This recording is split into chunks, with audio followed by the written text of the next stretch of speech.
Hello family, Ram Ram प्रणाम। मैं चंचला देवी अपने चैनल में आपका स्वागत करती हूँ। खिलौना गीत के साथ अच्छा लगे तो लाइक सब्सक्राइब करिए। लुटुर बार बटे ओठ बा गुलाबी लालना हो आई गया हमारी दुआरी, होरिला हो आई गया हमारी दुआरी। लुटुर बार बटे ओठ बा गुलाबी, ओठ बा गुलाबी, बाबूला हो आई गया हमारी दुआरी, ललना हो आई गया हमारी दुआरी। खेलता खेलता लाल दादा आगे गईलें, खेलता खेलता लाल दादा आगे गईलें, दादा उठाए ले लाए भरया कवारी, ललना हो आई गया हमारी दुआरी, होरिला हो आई गया हमारी दुआरी।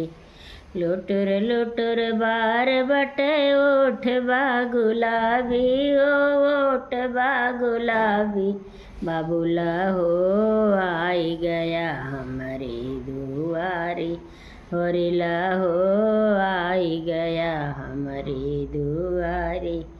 खेलता खेलता लाल दादी आगे गईलें, खेलता खेलता लाल दादी आगे गईलें, दादी उठावें करे जा सटावें, होरिला हो आई गया हमारी दुआरी, ललना हो आई गया हमारी दुआरी।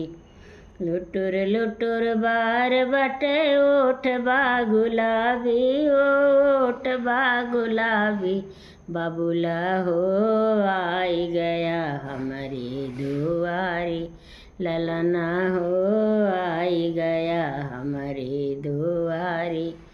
खेलता खेलता लाल चाचा आगे गईलें, चाचा आगे गईलें हो बुआ आगे गईलें, चाचा उठाए ले लें भरया कवारी, बाबूला हो आई गया हमारी दुआरी, होरिला हो आई गया हमारी दुआरी।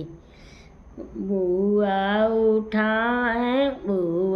उठाए ले ले भरया कवारी, ललना हो आई गया हमारी दुआरी, होरिला हो आई गया हमारी दुआरी। खेलता खेलता लाल पापा आगे गईलें, पापा आगे गईलें हो पापा आगे गईलें, पापा उठाए ले लें भरया कवारी, ललना हो आई गया हमारी दुआरी, होरिला हो आई गया हमारी दुआरी। हेलो फैमिली, मेरा खिलौना गीत कैसा लगा है लाइक सब्सक्राइब कर कमेंट करके बताइए।